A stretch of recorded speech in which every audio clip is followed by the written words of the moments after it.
Hello and welcome to Titan Sports. I'm Noah Segovia. Hey everyone, I'm Eddie Bruegger. How's it going? I'm Colin Costigan. And I'm Francisco Molina. We're here to get the ball rolling to provide you with your weekly sports updates. Welcome to Titan Sports.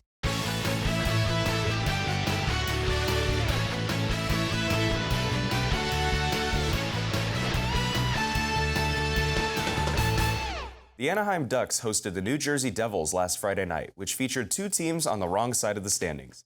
The Devils are 8 points out of the playoffs, and the Ducks are 25 points out. This high-scoring contest had a little bit of everything. A total of 7 goals scored and 32 total penalty minutes between both teams. Frank Vetrano would score twice for the Ducks, and Jack Hughes would tally 3 points with a goal and 2 assists for the Devils. The drama would come late as rookie netminder Lucas Dostal would shut the door on the Devils, stopping Jack Hughes on a penalty shot with 3 seconds left in the game. The Ducks would go on to win by a final of 4-3. Lucas Dostal finished the night with the new Ducks rookie goalie record with 52 saves. This surpasses Frederik Andersen's previous record of 49 saves in 2014. The Ducks will continue their 5-game homestand until March 10th. The NFL Combine was this past weekend in Indianapolis at Lucas Oil Stadium. Over 300 players were invited to participate this year at the Combine. Projected number 1 pick Caleb Williams attended the Combine but did not participate in drills or medical examinations with teams. Williams is expected to participate at the USC Pro Day on March 20th. University of Texas wide receiver Xavier Worthy broke the NFL record for the fastest 40-yard dash on Saturday with a time of 4.21. Worthy had over 1,000 yards and 5 touchdowns for the Longhorns last season and is expected to go in the first or second round. The NFL Draft will take place in Detroit from April 25th to the 27th. Will she stay or will she go? A phrase many Iowa Hawkeye fans have been thinking about for superstar Clayton Clark. Her decision with the NBA on Thursday, fans can now breathe as the decision was announced that she was pursuing her talents to the WNBA draft 3 days before they faced the number 2 Ohio State Buckeyes. Playing 4 magnificent seasons with the Hawkeyes have fans in an array of thoughts and emotions about the decision. For Clark, announcing her decision gives a sense of relief, saying, quote, "Honestly, just getting the weight of the world off my shoulders and being able to enjoy this last month with my teammates, I think is the biggest thing," unquote. Clark is ready for the league despite the option for an additional year of eligibility due to COVID-19.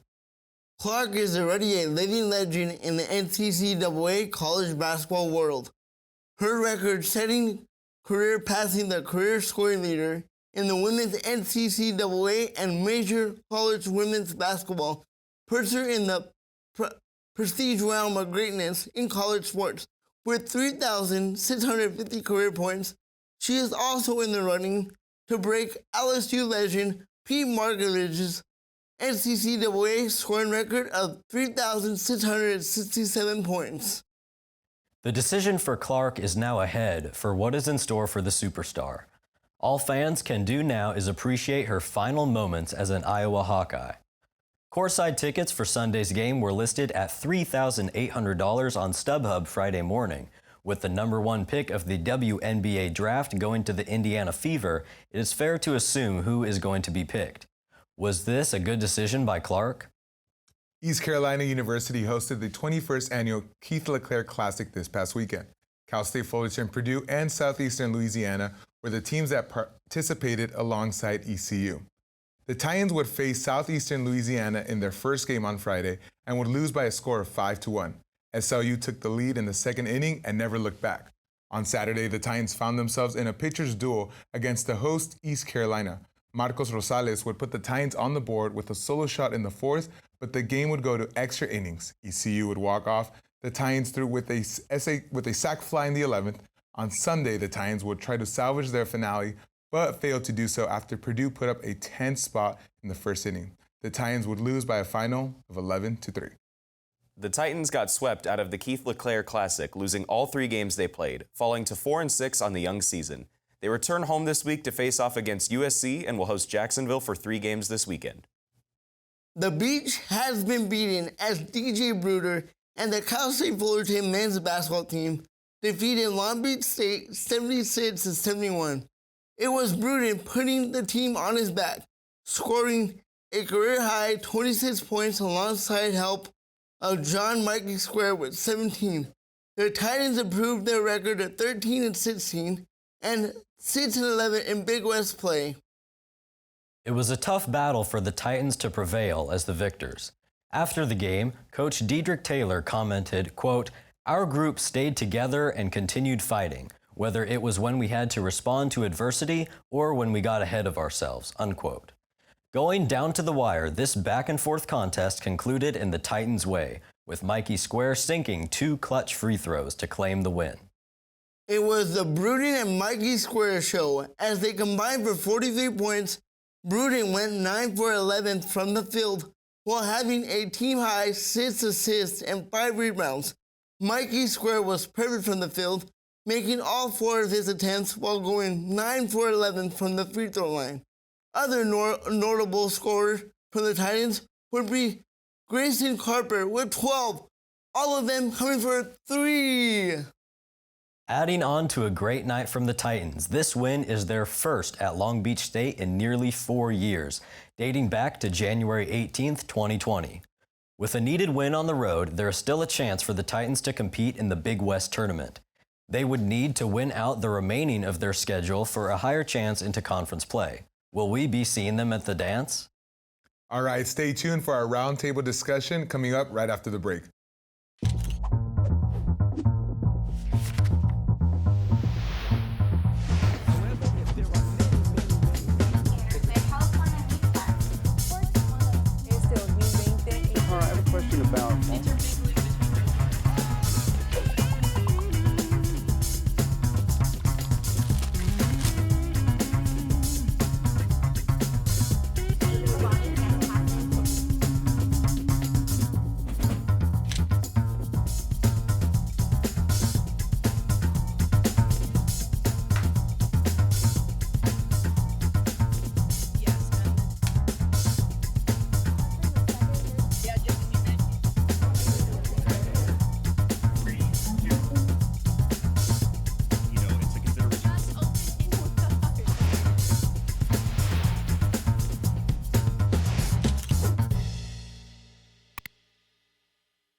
All right, so I'd like to begin by talking about the NFL Combine. I know we saw a lot of great performances, especially Xavier Worthy, I believe, from Texas. He broke the 40-yard dash record with a time of 4.21 seconds. As a Niner fan, I was happy to see Luke McCaffrey from Rice University. He went 3rd in the 20-yard shuttle, and I also saw some of his other clips. He reminds me a lot of his brother, so I'm excited to see that.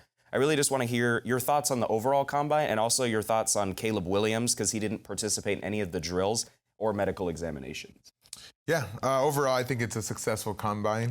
The city of Indianapolis, they know how to host it, you know. But going on to with the Caleb Williams situation, I don't think it's that much of a big deal. All throughout the entire season, what did we hear? He's going number one. He's going number one. Him not participating isn't changing anyone's draft boards by any means. And I think he's just doing it his way. We've known this the entire season, right? It's the whole time they were debating on his camp and his team know how they want their things done, and they're just going to have it at USC. But overall, I think it was a really successful one, especially with the record being broken. But I think Caleb Williams will show in his pro day what everyone was expecting. Yeah, besides Caleb Williams, of course, first overall pick in my opinion. But I want to touch on Texas receiver Xavier Worthy. Him breaking the historical 40-yard dash put everybody in like gasp. Rich Eisen, like he couldn't believe it, and multiple people couldn't believe it. And I read an Instagram post that his mom put of him then in a Pee Wee football jersey, and then him now breaking the record with a smile. And I honestly believe Worthy is a first-round pick. That's interesting that you say that. I honestly kind of take the Combine in a different route. I don't take it as the end-all, be-all, because you've seen stories like Tom Brady, one of the worst Combine performances. Yeah. So when it comes to Caleb Williams, like obviously I've seen the type of player he is. I don't know I might get a lot of hate for saying this, but I'm not 100% on board with him yet. Oh, okay. I the feel hype like train? Yeah. I'm not 100% on the hype train. I feel like he could be a very good quarterback, but at the same time, it honestly, his story kind of seems like the Bo Callahan story from draft day. Oh my God. He the way he was like kind of addressing the media, it was a little bit concerning, but at the same time, I know the talent he has. So I for surely think he's going to be the number 1 overall pick. For which team that is, we don't know because the Bears aren't 100% sold on whether they want to keep that number 1 pick right now. But I am, really, we'll just kind of have to see how it goes because that's how it's always going to be. But like you said, players like Xavier Worthy, who weren't like top notice, have now put the league on notice. So like you said, I definitely could see that happening. And now, speaking of other historic records, we talked about Caitlin Clark last week. We're going to talk about her again. I know we were a little bit disappointed. Or like I know some of us were saying last week that we think she should have stayed, got that NIL deal, gotten more money. But at the end of the day, it is her decision, and she did what she knew was right for herself. So I really just want to hear your thoughts on that. I'm so selfish when it comes to this answer because growing up, we grew up with athletes that are one and done, especially with college basketball, right? And this is, you hear about the Christian Laettners at Duke, right, when they were there, and you hear about like the Fab Five or the Fab Four. The Fab Five. The Fab Five, where they were there for multiple years and all these eras in college basketball. And this is the closest in my generation that I can think of someone giving us that kind of historic run, right? I wanted Caitlin Clark to stay. I understand the decision she made. It's clearly 100% a selfish, biased decision as to why I wanted her to stay. It's because I'm a huge college basketball fan. Right. The game is definitely going to miss her, and the greatness that she's brought and the attention, especially for women collegiate sports, it will be hard to match that. And to think about the records that she's broken, at this point, there's no criticism that can be done with her decision. If anything, it's a moment of just appreciating everything she's done for the game. Yeah, she said in her farewell post, she mentioned thanking her family, teammates, doctors, etc. And the way I thought of it was that was her final goodbye. That was her waving the white flag, trying to move on. And she is going to have a remarkable career, probably even historically wise. And she's going to put the WNBA on her back someday in her career.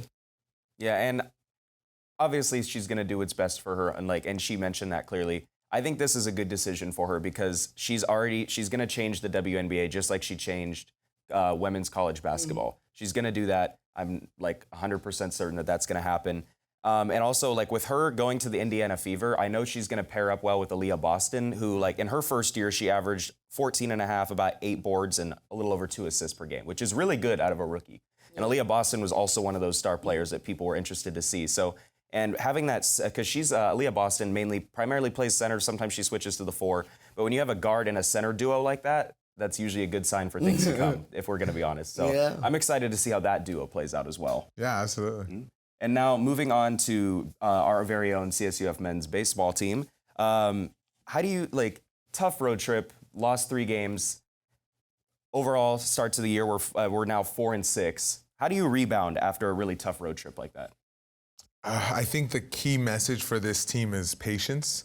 Looking at their roster, they have a lot of freshmen on this team, a lot of sophomores, a lot of juniors, barely any seniors, right? So this is going to be a season where they still clearly don't know who their identity is as a collective group. So they're going to, I think, Coach Diedrich, if I'm not mistaken with his name, Coach Diedrich will have to have patience as kind of figuring out the role of each player and what kind of identity this program has. And it's going to be a lot of up and downs, roller coaster kind of season. We already saw it.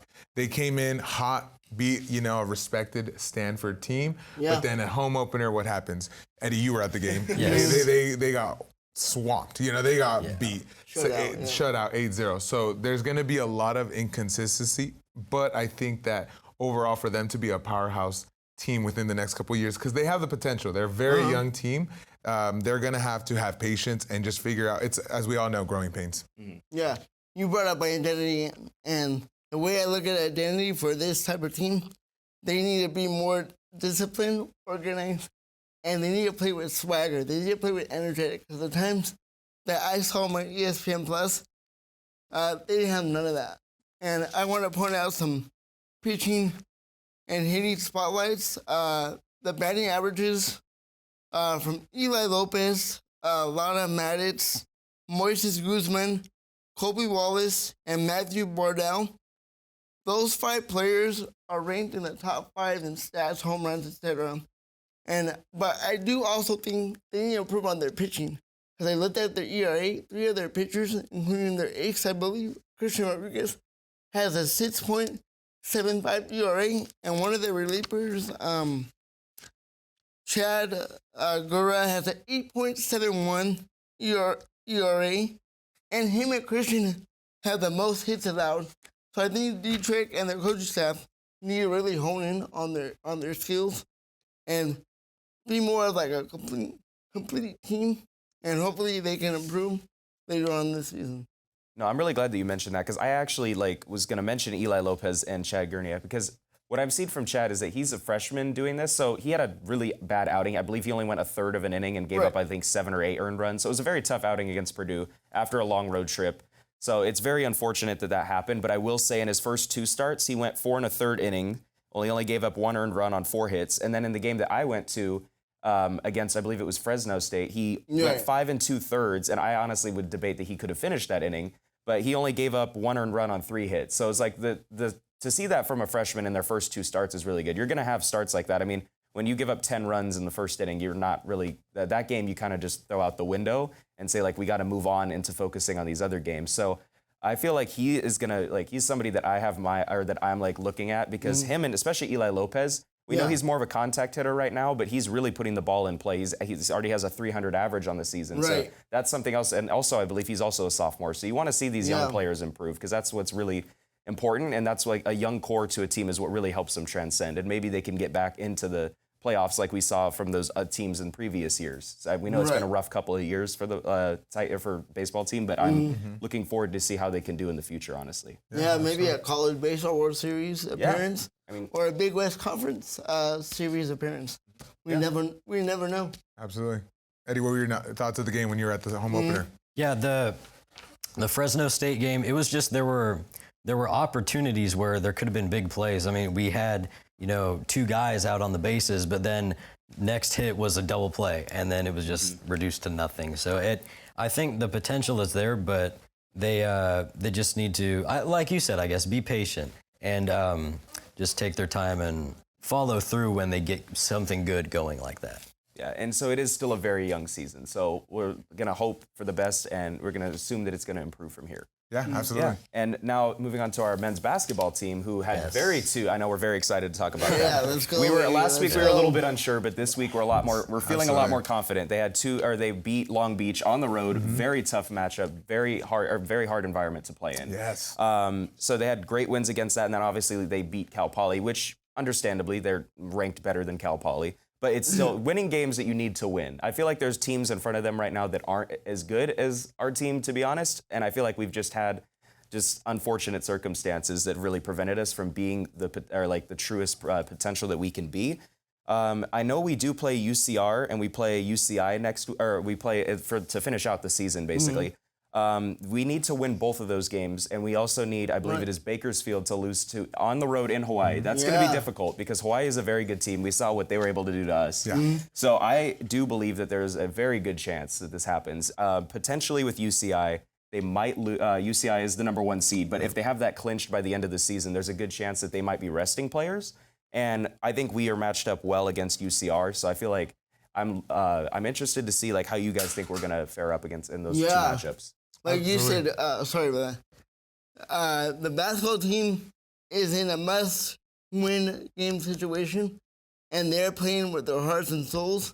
And Coach Taylor and his coaching staff is really honing in to what this team is built on: chemistry. Chemistry has gotten a long way with them the past 5 or 6 games, and it really has shown. DJ Bruegger, JMS, Darren O'Day, Gracie Carper, etc. They're playing at an elite level right now. Absolutely. I am going to ask our producers and directors for some access to inside this locker room because I do not know what Coach Dietrich Taylor does every year, but he does this, and I'm so curious as to how he's done this successfully. So let's take a step back. 2 years ago, this team was not favored at all to represent the Big West. They do a Cinderella run story. They represent the Big West in the college tournament. Last year, the same thing. They were not favored at all. They went all the way to the Big West Championship. There's something that he does at the end of each season that he just inspires this team. He motivates them. He gets them to come collectively as a group, and they have success. And I would be wrong to bet against them, especially with the run that they've had. They're on a winning streak right now. The identity of this team is being shifted. I was at the game where they played against Cal Poly, right? And towards that time of the season, a lot of teams would have given up, right? They would have thrown in the towel. You start thinking, what can we do next year and all that. But I saw him. I was right by the courtside, and he's inspiring these guys, making sure that they're keeping their heads up, get those claps going, where he still believes in this team. And I do believe I'm going to go all in. Let's go, and let's get in this Big West tournament and see what noise they can make, because they've really turned it around. Now, there's something that's special about this team when they're on the road. Going into Walter Pyramid and beating the Beach at their home on a rivalry game is not an easy environment. It's not an easy task to accomplish. So if they can win that game, all they have to do is worry about winning out. Hawaii and Hawaii and Bakersfield will figure out the situation. It's out of their control. But them as a collective group, I think they're going to win out. Yeah. You want to go ahead? No, go ahead. Yeah, I was just going to say, compared to last week, I stand corrected. I got to admit, I did not have complete faith in where the CSUF basketball team would go. But coming off of that win against Long Beach, definitely high hopes. And like you mentioned, Noah, just the sense of synergy and teamwork. In the clips that I saw from the Long Beach game, I really noticed it on some of the highlight plays. Just passing, getting players set up for threes and that kind of thing. It seemed a lot more smooth to compared to what I had seen some of the games I went to in person, where passes just weren't connecting and players just weren't getting set before their shot. Looked a lot cleaner in the clips that I saw from that Long Beach game. So I think they'll do well. I'm back on the hype train for CF. I think they're going to do basketball. very well, and I also want to shout out DJ Bruton for getting Player of the Week. Very well deserved. Yeah, man. Very well He deserved. balled out this week. Yeah. Props to him. Yeah, I would hopefully they win out. Yeah. We're going to find out. Let's get in that tournament. Let's go dancing. There you go. All right, Titans, that is all we have time for you today. Thank you so much for tuning in. I'm Colin Costigan. Hope to see you again. I'm Francisco Molina. Thank you for watching. I'm Noah Segovia. And I'm Eddie Bruegger. Give us a follow on Instagram and Twitter if you haven't already at CSUF Titan Sports to keep you updated on all things sports.